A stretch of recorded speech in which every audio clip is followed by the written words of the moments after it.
quête de sens, Marie-Ange de Montesquieu. Sans le pardon, nous resterions prisonniers de nos actes et de leurs conséquences, estimait la philosophe allemande Hannah Arendt.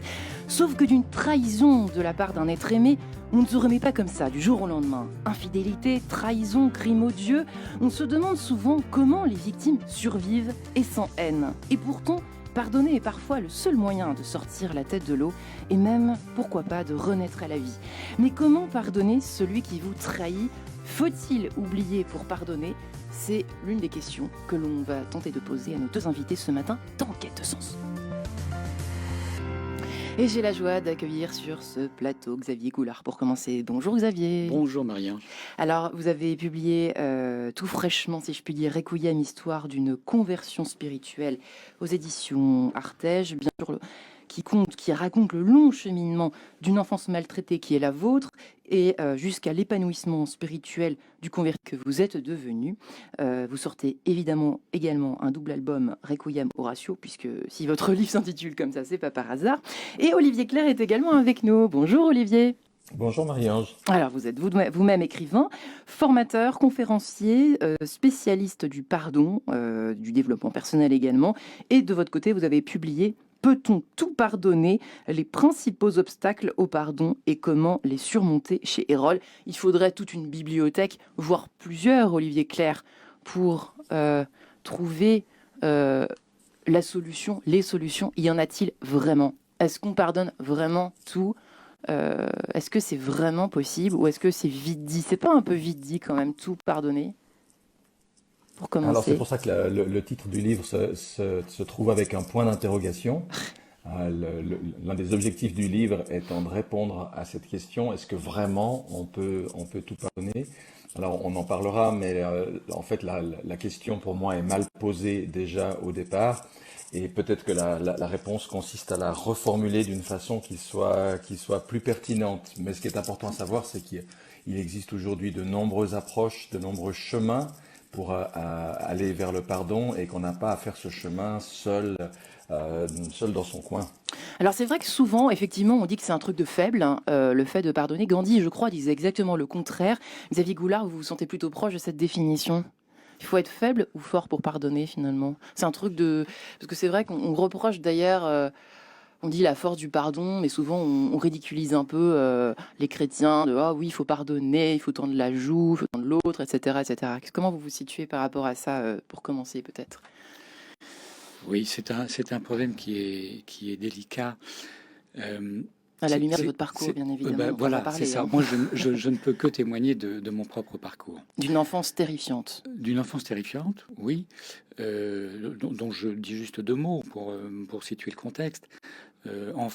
Parents catholiques qui m'ont fait le cadeau du baptême tout de même, mais malchance de tomber sur deux parents, si je puis dire, deux pervers narcissiques. Ce mot-là, évidemment, à l'époque, on ne le connaissait pas, ça n'était pas à la mode, mais aujourd'hui, on sait ce que ça veut dire.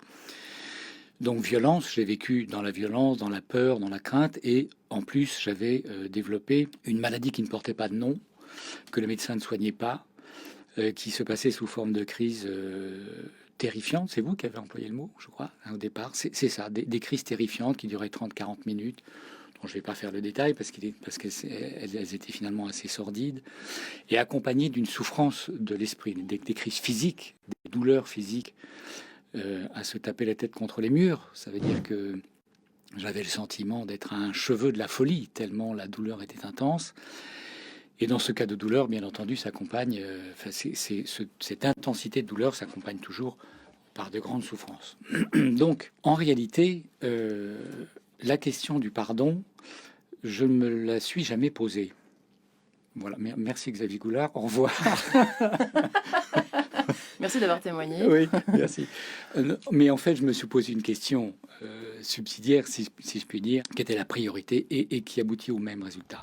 La question que je me suis posée, c'est comment guérir de mes douleurs et de mes souffrances. C'est ça. Voilà, et parce que de toute façon, il n'y a pas de pardon s'il n'y a pas l'apaisement des douleurs et des souffrances, quelles qu'elles soient. Le pardon est un moyen, alors je vais peut-être choquer nos auditeurs, je ne sais pas, Olivier Clerc, pour une résilience, pour une rémission, pour renaître à la vie au fond, Olivier Clerc. Est-ce que c'est finalement pas un moyen d'abord ?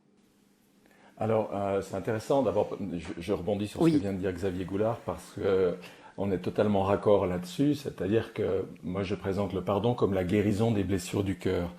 Et si je peux répondre à la question que vous m'avez posée tout à l'heure, la question par laquelle je remplace peut-on tout pardonner, c'est est-ce que je peux guérir? C'est-à-dire, j'ai subi une trahison, j'ai subi parfois des choses atroces, j'en ai rencontré beaucoup de gens dans ce cas-là.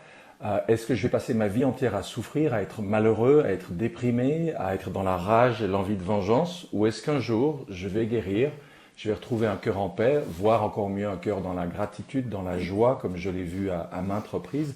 C'est ça la vraie question qui se pose. Et en réalité, ce qu'on constate, c'est que le pardon, c'est d'abord un immense cadeau qu'on se fait à soi. Quand je compare ça à la guérison, si je me fais une coupure, ben, je vais cicatriser pour moi parce que j'ai pas envie de saigner, j'ai pas envie d'avoir mal sans cesse. Si c'est mon cœur qui a été blessé, parce que j'ai été trahi parce qu'on m'a fait des choses moches, ben là aussi j'ai envie de cette cicatrisation et c'est ce que nous apporte le pardon. Et d'abord, ça fait un bien immense à soi, ça transforme notre vie, puis après, par ruissellement, ben forcément que ça va être bénéfique à tout notre entourage, parce que si je suis rongé par la haine, imaginez quel genre de mari, quel genre de père je vais faire, quel genre de collègue, alors qu'à l'inverse, si je parviens à cette guérison, ben c'est d'abord mon entourage proche qui va bénéficier de quelqu'un qui va être beaucoup plus épanoui. effectivement, sauf que ça se fait pas, on l'imagine du jour au lendemain, on le vit nous-mêmes, chacun un peu à notre niveau. Olivier Clerc, Xavier Goulard, vous, c'est quand même, vous venez de loin, pardonnez-moi de vous Oui, dire oui, ça, oui. mais avec deux parents qui vous terrorisent, vous, en plus, vous, ce qui m'a frappé dès le début de votre livre, vous êtes même pas, euh, vous êtes gêné par, pour les voisins devant les, qui soient complètement qui soient eux-mêmes gênés par les hurlements Oui. des enfants, des enfants de votre famille, etc., de vos parents qui hurlent. Et c'est plus cela qui vous gêne que vos propres douleurs. En fait, c'est incroyable. Donc il y a une culpabilisation, en fait, c'est ça que je veux dire, qui commence assez jeune, finalement. Je Non? ne suis pas sûr que ce soit une culpabilisation. L'enfant maltraité, c'est un phénomène connu, ne cesse pas d'aimer ses parents. Il cesse de s'aimer lui-même. Ouais. Et quelque part, il protège ses parents. C'est aussi un phénomène connu. Quand vous interrogez un enfant sur la maltraitance, il va défendre ses parents. Pour une raison simple, c'est que sa vie tient à la présence de ses parents. Non seulement il a besoin d'amour, parce que sans amour, on peut mourir, mais il a besoin de nourriture, il a besoin d'être entretenu, il a besoin d'être éduqué. Mm. Donc il défend ses parents. Donc oui, en effet, je ne crois pas que ce soit de l'ordre de la culpabilité. Mais Parce que si on veut protéger ses parents, c'est qu'on ne se rend pas compte qu'ils sont mauvais avec nous, finalement. Ce ne sont pas des mauvaises personnes. exactement, exactement. Et ça, ben, j'ai vécu dans une cellule qui était une sorte de secte. C'était la vérité à l'intérieur et c'était faux à l'extérieur. Ouais. Donc vous finissez, c'est du lavage de cerveau. Donc vous finissez par y croire vraiment.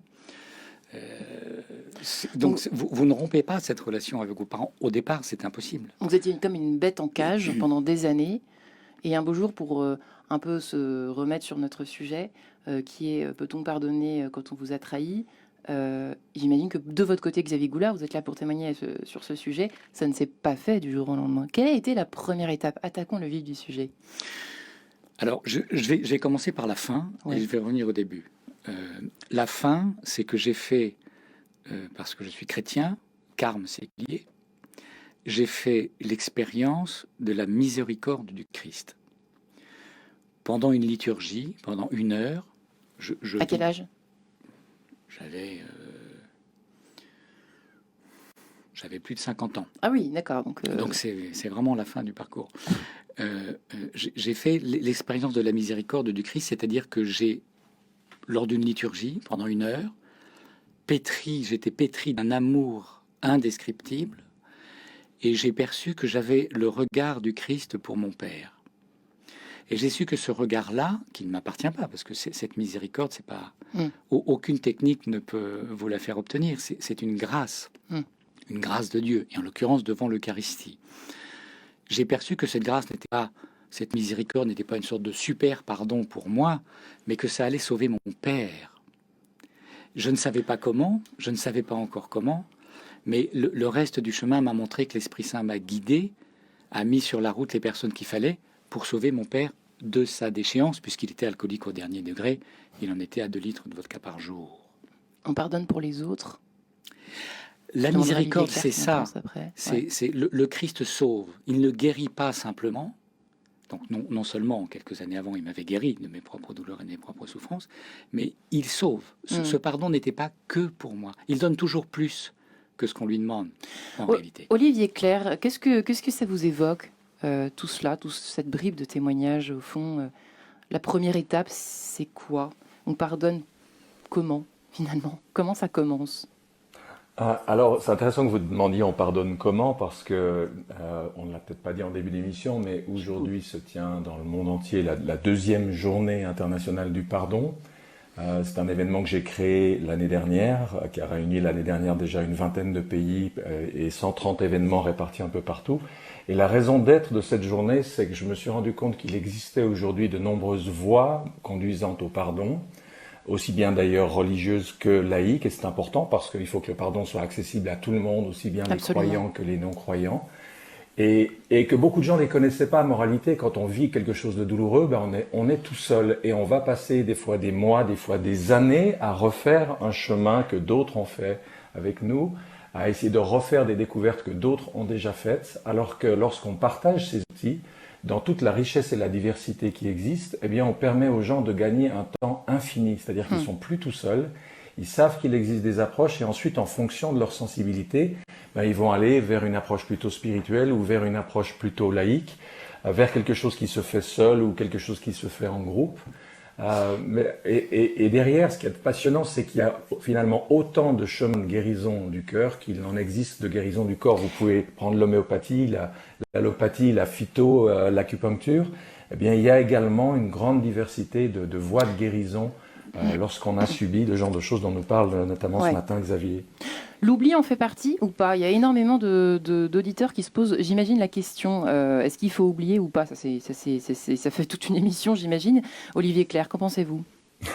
Il me revient une citation de notre président Jacques Chirac qui disait « Je suis pas rancunier, mais je suis pas amnésique non plus ». J'aime beaucoup cette citation parce qu'elle permet de faire la distinction justement entre le pardon et l'oubli. Pardonner, c'est faire en sorte que les blessures que j'ai ne me fassent plus mal. C'est-à-dire, je peux repenser à ce que j'ai vécu sans que la douleur soit réactivée. C'est cicatriser. À partir du moment où c'est cicatrisé, je n'ai pas à oublier. Je peux garder toute la richesse de leçons, d'apprentissage et d'expérience que m'a apporté cet événement. À l'inverse, oublier, c'est parfois créer les conditions pour revivre de nouveau les mêmes choses parce qu'on s'est dissocié de quelque chose d'important qu'on a vécu. Et ça, c'est pas bon. Donc non, pour moi, le pardon s'accompagne pas nécessairement d'oubli, il s'accompagne surtout du fait que le souvenir n'est plus un souvenir émotionnellement chargé. Voilà. Xavier Goulard, vous êtes d'accord avec ce que vient d'évoquer Olivier Clerc? À 100%. Moi, j'établis juste, mais parce que mon parcours est aussi un parcours de chrétien et que le Christ est venu à ma rencontre dès mon enfance. Vous parliez de cage tout à l'heure. J'étais enfermé dans une cage. Ma chambre était le seul endroit où j'ai jamais été frappé. C'est ce que vous évoquez dans votre livre, effectivement. Mais parce que je savais que le Christ était là. Alors, je ne peux pas vous dire comment ni pourquoi. Parce que vous n'avez pas subi de violence dans votre chambre, c'est ça, en fait, que vous évoquez. Jamais. Ma porte a été défoncée, souvent, mais une fois dedans, je n'étais pas touché. Voilà. Et je me savais aimer du Christ au départ. Donc, c'est ce qui me... La petite nuance par rapport à ce qu'on vient d'entendre, je suis effectivement d'accord à 100%. Il n'y a pas de guérison, quelle qu'elle soit, s'il n'y a pas prise de conscience du mal qu'on vous a fait. Vous parliez tout à l'heure, vous posiez la question sur la première étape. Simplement, dans ma vie, ces crises-là n'ont jamais cessé.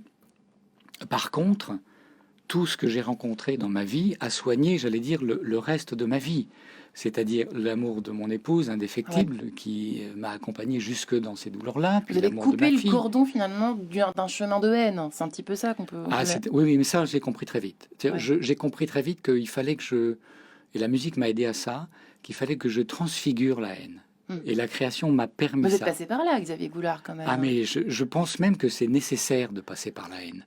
Parce que ça veut dire qu'on a pris conscience du mal qu'on vous a fait. C'est ça un peu que je voulais évoquer avec vous deux, c'est il faut quand même regarder, me semble-t-il, moi qui suis complètement ignare dans ce domaine, que vous qui avez tous les deux travaillé là-dessus, ô combien, il faut quand même regarder ce qui se confronter à la réalité du passé. Xavier Goulard, oui, Olivier Clerc, non seulement il faut s'y confronter, Mais c'est impératif pour se soigner. Si vous ne voyez pas... Quand vous disiez tout à l'heure, finalement, est-ce que vous n'avez pas pris conscience du mal qu'on vous a fait? Non, j'en ai pas pris conscience tout de suite. À l'âge de 40 ans, j'ai pu dire, j'ai été un enfant maltraité. C'est quand même très Seulement tardif. 40 ans. Oui, bah, ça ne m'a pas empêché de chercher des solutions C'est avant. étonnant, hein, quand même. Hein. Ouais. Oui, parce Ça met que... du temps, Bah parce que le lavage de cerveau, avant que vous récupériez votre véritable nature, il peut se passer du temps. Olivier Clerc, est-ce que c'est vrai qu'il faut commencer par regarder ce qui s'est passé, regarder comment on a été trahi et comment on a été déçu pour avancer? Alors oui, je pense que dans la majorité des cas, c'est un peu comme dans la médecine, il faut le diagnostic avant le traitement, hein, c'est-à-dire qu'il faut pouvoir voir ce qui s'est passé, quels ont été les dégâts, quel a été l'impact. Et de ce point de vue-là, le témoignage de Xavier était très fort et très pertinent. Et c'est ça aussi qui va derrière permettre à la personne de se dire ce que j'ai vécu n'était pas normal et je vais pouvoir cheminer vers quelque chose de plus sain, de plus équilibré et de meilleur. Donc ça fait partie effectivement des étapes du chemin parce que comme ça a été dit tout à l'heure, il y a des gens qui, pendant longtemps, parce que quand on est petit, on ne peut pas comparer à ce qu'on vit avec ce qui se vit dans d'autres familles et ailleurs. Bien sûr. Pendant longtemps, on peut considérer normal une situation qu'on a vécue qui était en réalité complètement pathologique. Donc il faut ce recul, il faut ce diagnostic qui derrière va permettre de mettre en place un chemin de guérison. En quête de sens, Marie-Ange de Montesquieu. Comment pardonner? Peut-on pardonner d'abord celui qui vous a trahi, que ce soit un membre de votre famille, vos parents, votre époux, votre épouse, votre ami? Il y a énormément de trahisons. J'imagine que les éditeurs frémissent derrière leur transistor. Nous sommes en compagnie de Xavier Goulard, qui a publié Requiem, histoire d'une conversion spirituelle chez Artege. C'est un peu la musique de son côté qui l'a sauvé.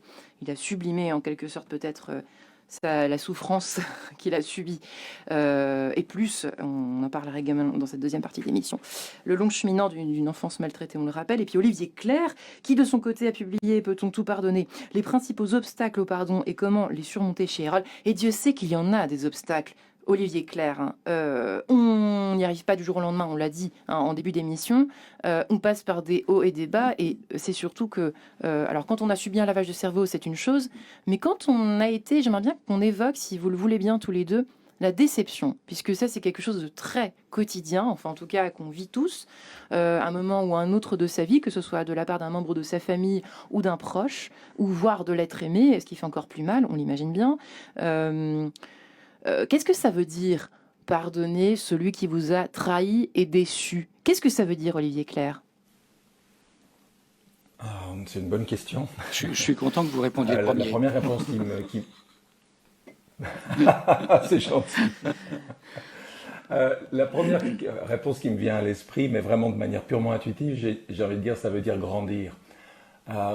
C'est-à-dire que les blessures qui nous arrivent sont souvent des occasions d'un cheminement intérieur qui va nous permettre d'accepter davantage la réalité de notre humanité, de celle des autres, du monde dans lequel on vit, qui n'est pas un monde de bisounours, dans lequel il se passe des choses douloureuses. Je crois qu'aucune vie humaine n'en est exempte. Et d'élargir au fur et à mesure de ce qui nous arrive, de ces déceptions, de ces trahisons, notre capacité à aimer, à comprendre, à pardonner, parce que l'alternative, c'est quoi? C'est de se refermer, c'est de sombrer dans la haine, dans la rancune, dans le ressentiment, et finalement s'intoxiquer et s'empoisonner. Je rappelle que les études du docteur Fred Luskin à l'université de Stanford sur le pardon montrent que lorsqu'on n'arrive pas à pardonner, eh bien, on va progressivement développer tout un éventail de pathologies et on va en moyenne avoir une durée de vie de 5 ans plus courte que les autres. Donc, quand je disais tout à l'heure que c'était se faire un cadeau à soi-même, c'est une réalité. Alors, c'est pas un chemin facile, mais c'est un chemin extraordinairement enrichissant qui, progressivement, nous amène, j'ai envie de dire, à une transparence du cœur qui fait qu'à travers ce cœur va pouvoir rayonner, je pense que Xavier dirait la lumière du Christ, d'autres diront la lumière divine, d'autres diront l'amour à l'état pur. Mais ce qui me touche, moi, chez les gens qui ont fait ce chemin de pardon, c'est de voir chez eux de plus en plus une maturité intérieure, une capacité d'aimer, une capacité de comprendre et d'accueillir la vie qui, moi, m'inspire vraiment tous les jours. Xavier Goulard, Maintenant que vous avez eu le temps de réfléchir à votre réponse. Oui, et que j'ai bien écouté, Olivier. La déception provoque la tristesse, peut aller jusqu'à la dépression. Cette déception-là, surtout de la part de ceux qui se doivent de vous aimer, en quelque sorte, elle est destructrice. Ouais. Mais merci, Olivier, de le rappeler. C'est vrai que moi, j'ai eu une grâce qui est un petit peu atypique, si vous voulez. C'est que sans doute, Dieu s'est dit, celui-là, il en a tellement peu qu'il va falloir lui en donner tout de suite. Donc, je me suis su aimer du Christ depuis l'enfance. C'est incroyable, ça, Or, comme force. le fait de se savoir aimer, comme vient de le rappeler Olivier, libère. C'est-à-dire, je ne peux pas aimer si je ne suis pas aimé moi-même. Mais il ne nous a pas déçus. Il ne vous a pas déçus. Toi, le Christ. Bah oui, parce que quand même, de vous laisser tomber dans des ténèbres, pareil, c'est Mais- peut-être ça, au fond, mais il ne dans la m'a vie pas- réelle, hein. Il ne m'a pas laissé tomber dans les ténèbres, puisqu'il était là. Il a toujours été là. Même dans la souffrance. Mais bien sûr. Alors attention, c'est pas lui qui me l'a envoyé. On est d'accord. Hein. Toute douleur, toute souffrance doit être soulagée. Il n'y a aucune épreuve de Dieu là-dedans. Mais ça aussi, c'est peut-être, pardon, c'est peut-être une grâce. Je n'ai jamais été en colère contre Dieu. Je n'ai jamais connu la colère contre Dieu. Mais si vous permettez, j'avais assez de haine contre mes Vous parents. remarquez, Il fallait pas que j'en rajoute. Bon. Donc, faut savoir mais rire de tout, hein, surtout du pire. oui, mais c'est très important. On ne peut pas pardonner si l'on ne se sent pas pardonner soi-même. Ouais. Et Olivier l'a dit tout à l'heure, se pardonner à soi-même. Moi, j'ai passé des années à prendre sur mon cœur l'enfant que j'ai été, pour le rassurer, comme s'il était vivant, comme s'il était là, et pour lui demander, c'est un peu schizophrénique, mais pour lui demander pardon d'avoir autant souffert enfant. Et puis, cet enfant-là, aujourd'hui, quand je le vois, même dans une vision intérieure, il est souriant, je le porte en mon cœur, il est souriant. Ça veut dire quoi, Il est lui là. demander pardon pour ce que vous avez... Je comprends pas ce que ça veut dire. Oui, Comment on peut se demander pardon pardon d'avoir souffert? parce que l'enfant ne se rend pas compte qu'en réalité, il donne trop de pouvoir à ceux qui lui font du mal. L'adulte, lui, il cesse de souffrir parce qu'il ne donne plus à ses parents, et j'ai pas eu de bol, ils ont été pervers narcissiques jusqu'à leur mort. Donc j'ai eu la chance de ne plus souffrir de cela. C'est en cela que j'ai demandé pardon à l'enfant, peut-être de ne pas avoir compris suffisamment tôt qu'il était inutile de donner à ses parents tout ce pouvoir. Souffrir d'avoir été trahi, c'est-à-dire qu'il y a une cassure d'une confiance et d'une fidélité, Olivier Clerc. Peut-être que c'est le mot qu'on n'a pas encore abordé, mais qui est quand même important pour comprendre pourquoi on souffre tant d'abord quand on nous a trahis.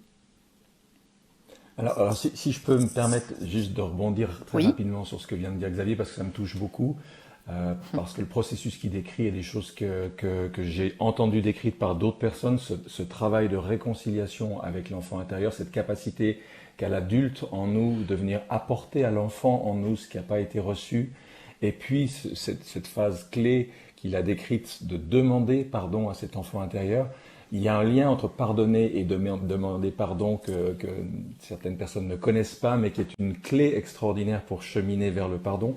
Donc on pourrait développer, mais ça nous emmènerait probablement trop loin. Mais je voulais quand même juste souligner ça au passage parce que ça m'a beaucoup touché d'entendre Xavier mentionner ça, qui est un processus, une façon de cheminer sur le pardon qui m'est très familière et qui est très belle et très puissante.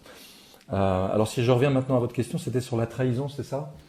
Oui, parce que la fidélité, que ce soit ses parents, parce qu'on est fidèle à l'amour de ses parents, la fidélité est importante dans toutes les relations humaines, que l'on soit dans l'amitié, que l'on soit dans l'amour humain, ou dans l'amour familial, dans l'amour filial, ou l'amour parental. On a l'impression que c'est la cassure pour essayer de comprendre pourquoi c'est aussi difficile en fait de pardonner. Est-ce que c'est pas parce que il y a cette histoire de fidélité en laquelle on croit dur comme fer?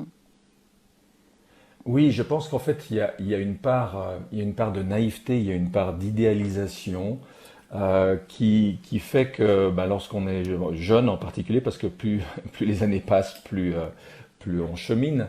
Mais quand on est jeune, on a une vision complètement idéale du couple, de la relation d'amitié, de la relation aux autres. Et plus on grandit, plus on avance, plus on se rend compte que l'être humain que nous sommes est un peu comme un arbre avec à la fois évidemment des branches qui tendent haut vers le ciel et le soleil, mais aussi des racines qui s'enfoncent très profondément dans la conscience et dans des zones plus obscures et plus noires.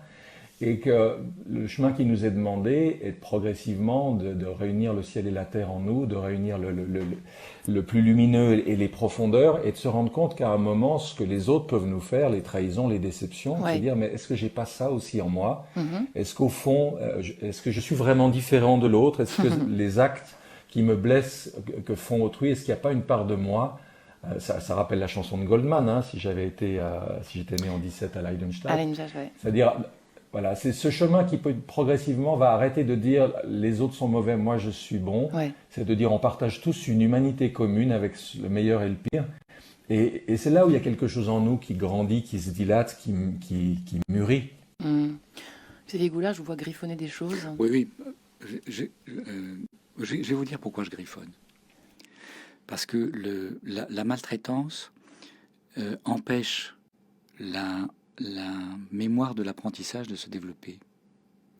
Donc non seulement j'ai pas de mémoire de l'apprentissage, mais j'ai des soucis avec la mémoire de l'instant présent. C'est-à-dire, si vous me demandez ce que j'ai dit il y a 2 minutes, je peux pas vous le dire. Et c'est pour ça que il n'y a pas de vous, mais en même temps, j'allais vous dire.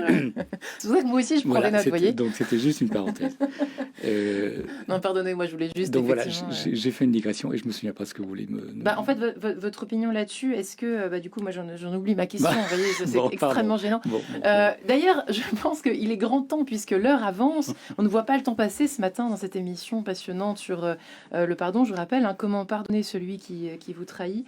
Je vous propose d'entendre tout de suite un extrait de l'album donc de Xavier Goulard, de votre album qui s'intitule donc Requiem Horatio, je vais y arriver. Oui. Et l'extrait, on vous dit qu'on vous aime, eh bien c'est tout de suite. Radio Notre-Dame.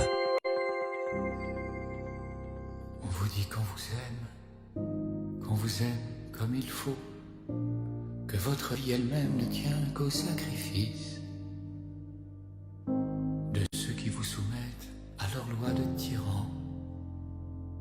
On vous dit qu'on vous aime comme il faut.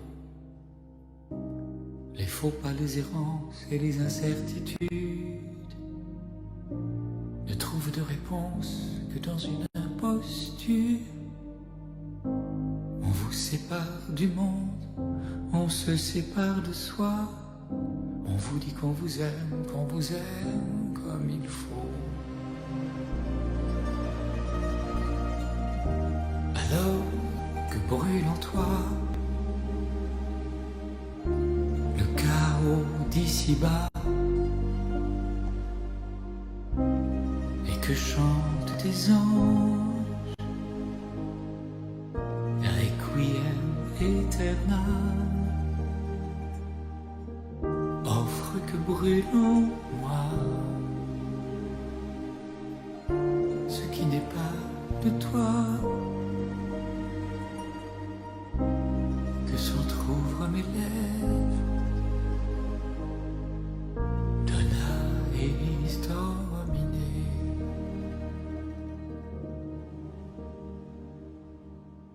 Et par obéissance, plus de 100 fois, 7 fois, la raison s'évertue à tenter un pardon que seul un cœur patient offrira sans détour.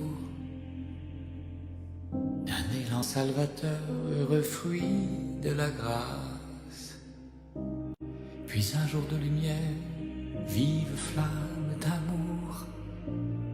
Les ombres se dérobent, la revanche s'absente du souffle qui emporte la craie blanche de ce siècle que l'on croyait tracé d'une encre indélébile.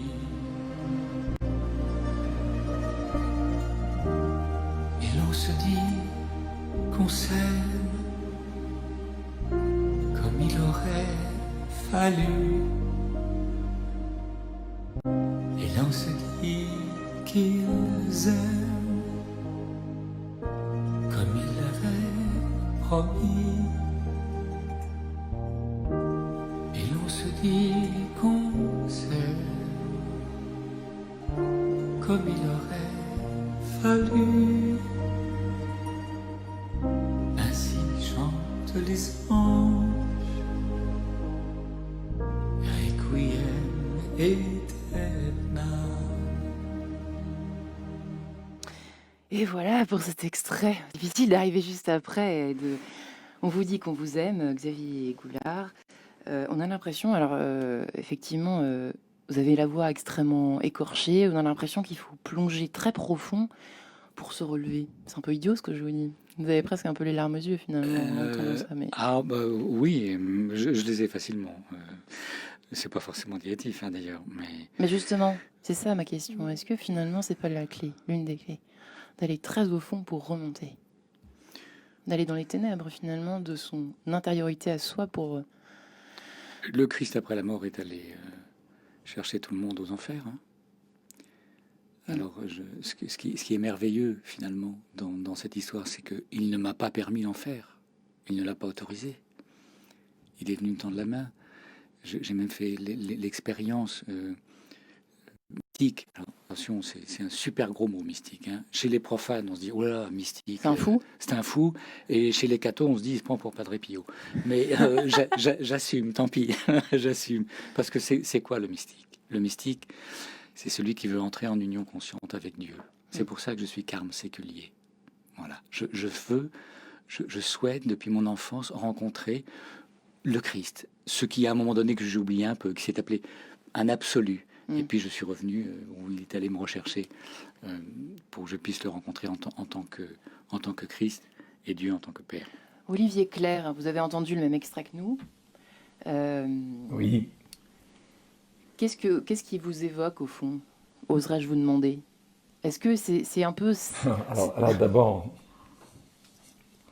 Oui, d'abord, j'ai envie de dire que ça me touche aussi que Xavier soit musicien, parce que moi, je suis pianiste depuis 50 ans, et que la musique m'a aidé à traverser tous les moments les plus difficiles. Excusez-moi. Oui. Quelque chose qui passe de travers. Ah, bon, écoute, on va peut-être essayer de revenir vers vous quand ça ira mieux, Xavier. Je vais vous permettre cette parenthèse. Oui. Je précise juste que dans ce Requiem Horatio, Oui. ce qu'on vient d'entendre, c'est une chanson. Il n'y en a qu'une seule. Il y en a Tout le évidemment. Requiem n'est pas fait que de chansons. En réalité, c'est un Requiem que j'ai composé, enregistré il y a presque une quinzaine d'années. Mais c'était la crise du disque. Bref, il est resté dans son tiroir. Je ne vais pas raconter toute l'histoire. Mais c'est un Requiem qui a été enregistré avec une partie des chœurs de Radio France, l'ensemble Patrick Fouché, une soprane, en l'occurrence ma fille, dont j'ai gardé la voix quand elle avait 14 ans et qui a rechanté aujourd'hui avec sa voix, un violon électrique, un chœur, un orchestre, etc. Donc, mais j'ai tenu à mettre cette petite touche. Et puis ça m'a fait plaisir parce que j'aime bien chanter. J'ai jamais osé finalement faire de la chanson, mais pour ce Requiem, je me suis dit que c'était l'occasion. Et c'est quand même la musique, là pour le coup, alors sans faire de trop grande digression, parce que vous êtes déjà venu en parler sur notre plateau, donc on va... Voilà. Mais on peut céder, on peut sublimer quand la douleur est trop forte, d'avoir été trahi par quelqu'un, d'avoir été déçu, désillusionné. Il y a plein de moyens de s'en sortir. Il y a évidemment la thérapie, il y a Dieu, je mets ça dans le désordre, mais il y a aussi tout ce qui peut exister, qui nous détache, qui nous décroche de la vase finalement. Qui nous défocalise aspire, en fait. Qui nous défocalise. Oui, absolument. Oui, mais ça, je crois qu'Olivier l'a dit. Et heureusement qu'il y a plein de méthodes, plein de voies. Et la création, la créativité, et on est tous des créateurs potentiels. Qu'on soit un salarié ou qu'on soit un artiste, on a tous à créer quelque chose. On a tous la possibilité, il n'y a pas besoin d'être chrétien pour ça, pour transmuter, pour transfigurer le mal qu'on... Est-ce que Olivier Clerc a repris ses esprits? Oui, j'ai surtout repris ma voix, oui, voilà. effectivement. J'ai eu un moment. Oui. Oui, alors voilà, pour la question, j'étais très touché par... Oui, j'étais très touché par le fait que Xavier soit musicien. Et en plus, avant l'émission, je suis allé sur son site, je suis allé écouter plusieurs extraits de ce très beau Requiem. Donc ça me touche beaucoup parce que la musique est quelque chose, je crois que c'est Nietzsche qui disait que sans la musique, la vie ne devrait pas la peine erreur. d'être vécue. C'est quelque chose qui peut tellement nous élever, nous dilater, nous aider à transformer les difficultés dans lesquelles nous sommes que je résonne forcément beaucoup avec ce chemin qu'a suivi Xavier, avec la façon dont il a réussi à le sublimer à travers cette œuvre. Faut-il descendre très très profond? J'ai l'impression de vous poser la question 10 fois de suite, Olivier Clerc, mais je l'ai posé à Xavier Goulard. Est-ce que c'est nécessaire selon vous? En tout cas, c'est plutôt positif finalement de descendre le plus profondément possible pour pouvoir remonter le mieux possible. Alors, je suis d'accord dans le principe, mais j'ai envie d'ajouter une petite nuance, parce qu'on peut descendre et ne plus en ressortir. Oui. L'image que j'ai, c'est celle de la spéléo. Si vous voulez pouvoir descendre dans des caves souterraines, il vous faut une lumière sur le front.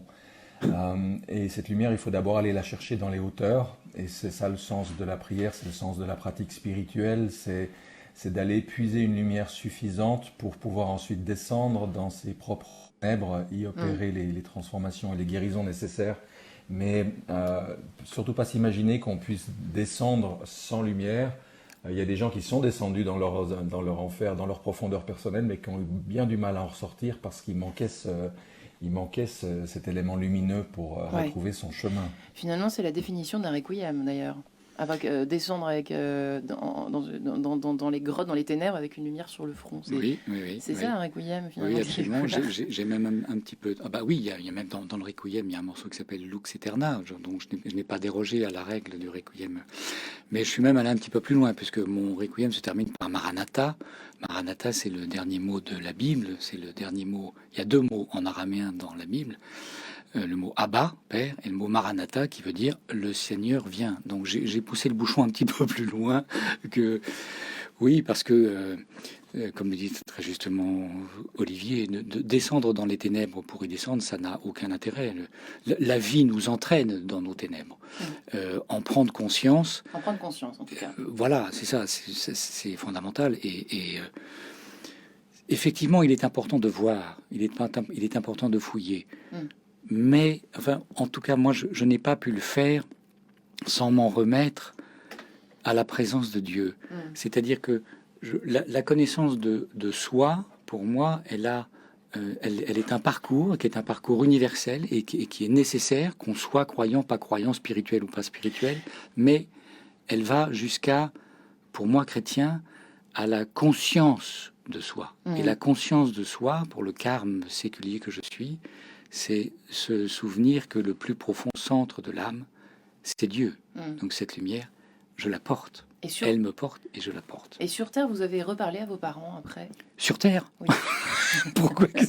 Non, oui, pour descendre sur Terre. Mais vous savez, j'ai les 2 pieds ancrés dans le sol. Hein, y a pas de problème. Bah, je le vois bien, mais... Oui. Humainement parlant.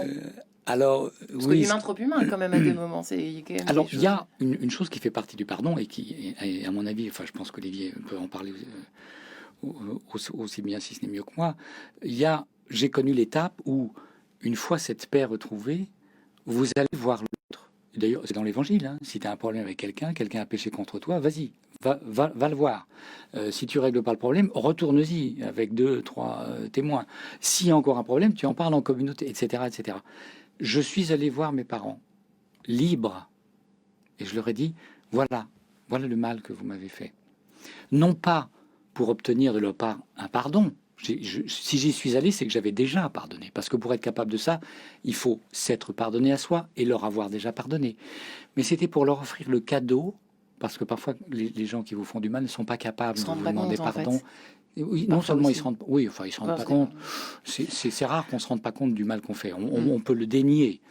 Mais en tout cas, c'est le cadeau que j'ai voulu leur faire, de pouvoir, eux, dire « je te demande pardon ». Ils l'ont pas saisi. C'est leur liberté. Olivier Clerc. Il faut aller voir les personnes qui nous ont trahis. Pas systématiquement. Pas systématiquement parce qu'on est dans le même cas de quelqu'un qui s'est fait agresser dans la rue au cutter, qui a été blessé. Il va prendre le temps de guérir, de se faire soigner. Avant d'aller à la rencontre de son agresseur, il faut qu'il soit sûr qu'il ne se fasse pas agresser de nouveau. C'est-à-dire que le pardon n'est pas quelque chose qui doit déboucher sur une mise en danger. Et donc il faut du discernement là-dedans. Le pardon va nous mettre le cœur en paix, Mais au-dessus du cœur, enfin à côté du cœur, il y a aussi l'intellect, l'intelligence, le discernement qui doit nous dire est-ce que la personne que j'ai en face de moi, est-ce que je peux aller la voir sans que ça me remette dans une situation où potentiellement je vais être agressé si j'ai été victime de harcèlement moral, si j'ai été victime voilà, des Un mari agissements ou alcoolique, des une femme paroles de alcoolique, je quelqu'un sais pas, qui ça m'ont... peut être le cas aussi dans une relation de couple, par exemple, que la personne demande ah mais je te demande pardon, je te demande pardon. L'alcoolique demande par exemple, ou l'alcoolique homme ou femme demande à son conjoint ou à sa conjointe de le pardonner, et puis ça recommence demain, quoi, le lendemain. Voilà, et c'est pour ça que dans le livre Peut-on tout pardonner, je montre que la réconciliation et le pardon sont deux choses différentes. On peut atteindre, c'est-à-dire que le pardon, on peut faire le travail tout seul, comme Xavier l'a fait de son côté avant d'aller voir ses parents, mais pour se réconcilier, il faut être deux. Et si l'autre n'a pas fait le chemin, si l'autre n'a rien compris, n'a rien changé, si l'autre est capable demain de me faire pire que ce qu'il a fait hier, eh bien les conditions d'une réconciliation ne sont pas présentes. Desmond Tutu, qui était aux côtés de Nelson Mandela en Afrique du Sud pour les comités Vérité et Réconciliation, disait dans son livre, qui est un des plus beaux que j'ai lu, qui s'appelle Le Livre du Pardon, il disait une fois qu'on a fait œuvre de pardon, il y a un choix à faire. Soit on reprend la relation parce que les conditions le permettent, soit on met un terme à cette relation. Ouais. Et ça, c'est quelque chose qu'on ne nous dit pas assez.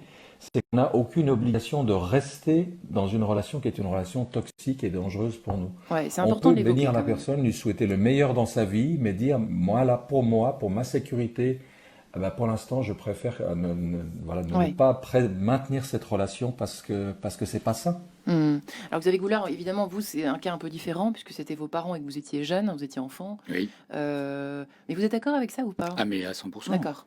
Mais non seulement je suis d'accord, mais moi j'ai pris le temps de ne plus voir mes parents pendant un certain temps. Parce que la relation étant tellement toxique, il fallait que je me sauve. Et là, il n'y a pas de Ouais. côté Cato, il faut pardonner à tes ennemis. Non, il faut d'abord protéger ce qu'il y a de plus précieux en soi. Et en l'occurrence, que je sois chrétien ou pas, n'y changeait rien. Ma vie était précieuse. Ouais. Il fallait que je survive à cela. Et si pour cela, il fallait que je me sépare de mes parents, que je ne les vois plus, c'est ce que j'ai fait. Alors par intermittence, un coup je les voyais pas, puis j'essayais de reprendre contact pour leur proposer, et puis ça marchait pas.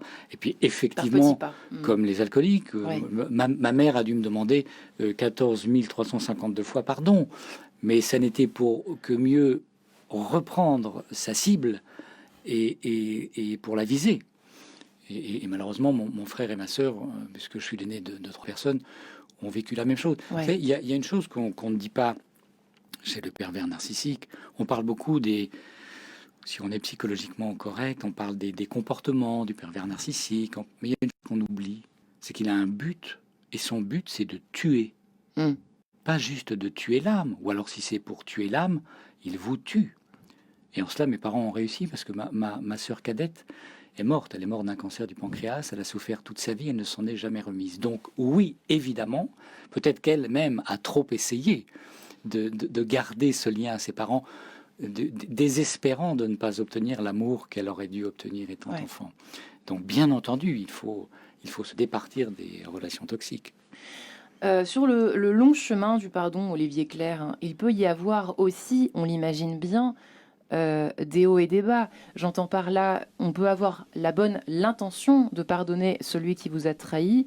Et comme je le disais, trop humain que nous sommes, je me mets à la place des auditeurs, avec tous les exemples, centaines de mille exemples qui peuvent exister dans chacune de nos vies à ce niveau-là, le lendemain passer par le contraire, c'est-à-dire, mais comment il a pu me faire ça? Et puis, enfin voilà, on peut vaciller aussi dans ce sens-là, si je puis dire, non?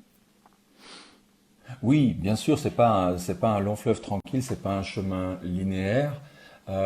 Par contre, j'ai envie juste de reprendre, vous commencez votre question en disant le long chemin, et ça n'a pas systématiquement à être long. C'est d'autant plus long qu'on est seul, c'est d'autant plus long qu'on n'a pas les outils et qu'on patauge dans le noir. Mais pour moi, une des bonnes nouvelles de ce que je vois se passer depuis au moins une bonne dizaine d'années, c'est qu'à mesure que se font connaître les divers outils, les diverses méthodes qui existent, comme celles que j'ai créées, les cercles de pardon par exemple, Mais on voit des gens faire un chemin de guérison dans des temps beaucoup plus rapides qu'autrefois. C'est un peu comme si vous êtes malade et que vous n'avez pas de médecin, ben vous allez essayer 36 trucs pour vous soigner, ça va vous prendre des semaines et des mois.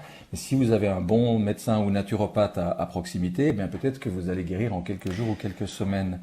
Donc ça, je pense que c'est important de le dire, que les gens ne disent pas dès le départ, ça va être long, ça va être difficile, ça va être douloureux. Ouais. On est guéri quand on n'est plus une victime. On est guéri, oui, quand on a le cœur en paix, quand on a réussi à transformer ça, à trouver parfois même du sens à ce qui s'est passé, en tout cas à avoir réussi à en faire quelque chose, et où lorsqu'on regarde le vécu, quelque chose en nous n'est plus effectivement victime du passé, victime de ce qui nous a été fait.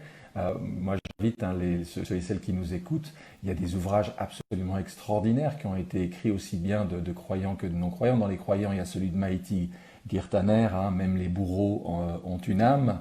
Dans les moins croyants, mais néanmoins habités d'une dimension spirituelle, il y a celui de Mina Gol-Compagnon qui s'appelle Apprivoiser le pardon. C'est extraordinairement inspirant de lire, comme j'imagine le livre de Xavier Goulard, mais je n'ai pas eu le temps de le lire avant cette émission, de lire le chemin qu'ont suivi d'autres, parce que ça nous aide à cheminer nous-mêmes. Xavier Goulard, même les bourreaux ont une âme, en tout cas. Oui, effectivement. Oui, ça me parle.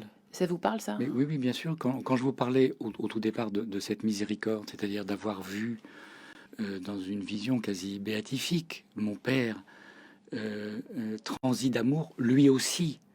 J'ai vu mon père aimer de Dieu, parce que voilà, parce que avec d'autres yeux. Voilà, avec des yeux qui ne sont pas les miens. Ouais. Donc non seulement moi j'étais libre de le regarder, mais en plus j'ai perçu que lui, dans sa véritable nature, était aussi et autant aimé que moi, et donc absolument victime de ses propres perversions, de son propre alcoolisme. Et c'est ça, on se guérit quand on se sent plus victime. Alors j'ai posé la question de façon très brève à Olivier Clerc tout à l'heure, mais je vous la pose également à vous, c'est-à-dire le cœur léger. Oui, le cœur léger, mais bien sûr, lorsque je suis retourné voir mes parents ou lorsque je leur ai dit, j'avais le cœur léger, j'étais totalement libre. J'étais même libre. Je me rappelle avoir dit à mon père, voilà, tu m'as fait du mal. C'est pas de ça que je veux parler. Raconte-moi ton histoire. Ah ouais. Alors il m'a raconté une histoire. Il a essayé de justifier le mal qu'il m'a fait, mais ça, c'est sa liberté de ne pas avoir vu. Bon, il n'empêche que ce regard que j'ai eu sur lui, en le sentant sauvé, pendant un an, avec mon frère Marc-Antoine, qui est venu de Londres pour me filer un coup de main, et la médecine, mon père a cessé totalement d'être alcoolique. C'est-à-dire que j'ai vu un homme que je ne connaissais pas. Il est sorti de son fauteuil roulant. Il marchait alors qu'il ne marchait plus. Donc il a véritablement été... Il a eu l'occasion, en tout cas, d'accueillir cette guérison. Le problème, c'est que malheureusement, ça s'est mal terminé, puisque à un moment donné, il a fait volte-face. Il s'est retourné. Parce que quand on reçoit une grâce, il faut l'accompagner. C'est bien beau de recevoir des choses. Non. Et encore une fois, qu'on soit chrétien ou pas, on peut recevoir des choses qui sont de l'ordre de la transcendance, mais il faut les accompagner. Enfin, tout ne vient pas de la transcendance. Nous avons aussi, la liberté, le libre arbitre d'accompagner tout ça. Oui, et Dieu sait qu'Olivier Clerc ira dans ce sens. J'imagine que si des livres s'écrivent pour tenter de guérir, de s'en sortir, de pardonner tout court, il faut aller au charbon, en fait. Ça, c'est oui, bien sûr. Ça, je rejoins totalement Xavier là-dessus. C'est-à-dire qu'effectivement, on peut être touché par une grâce, on peut recevoir quelque chose. Mais il y a souvent d'abord un travail en amont qui a été fait, puis ensuite, il faut l'entretenir, il faut le cultiver et l'accompagner.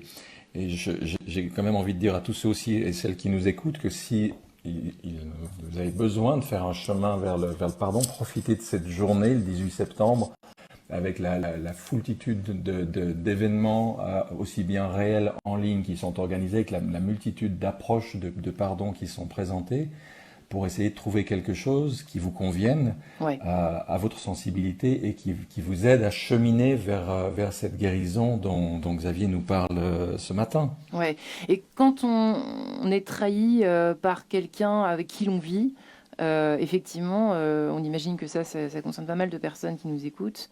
Enfin, ça concerne en tout cas, les gens, on peut se poser la question. Là aussi, c'est un chemin bien particulier, Olivier Clerc. De pardonner Oui, ça.